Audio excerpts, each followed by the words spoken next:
We are reporting through open source reporting that B-2 bombers were seen leaving Whiteman Air Force Base, heading for Guam.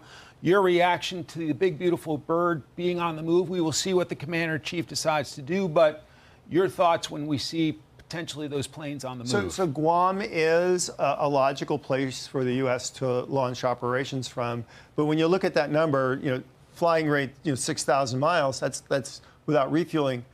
They can literally fly anywhere in the world. So you could base a B-2 anywhere in the world and hit a target anywhere in the world. So a lot people say, is this a prep for an attack? Well, look, it's one of two things. Either a prep for an attack, get ready for attack.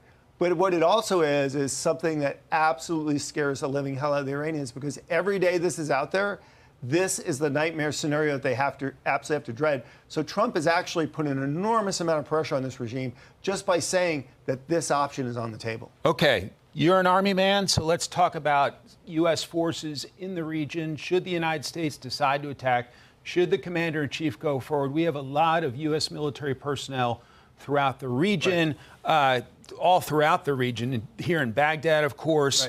Looking at elsewhere in the region as well, your thoughts on the men and women who could potentially be in harm's way? So if the Iranians did want to strike out at Americans and kill Americans, the most likely targets are the people that are in the region, right? They're within the range of ballistic missiles. They're within the range of drones. These are all targets that have been highly surveilled by the Iranians. They know exactly where they are. So the flip side of that is they know that they're in the crosshairs.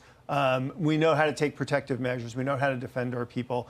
We know that the Iranian weapons aren't really all that accurate. So I think they're prepared to hunker down for that. More likely scenario is, at this point, the Iranians under so much pressure, does it really make sense for them to proactively strike at America to send an angry signal?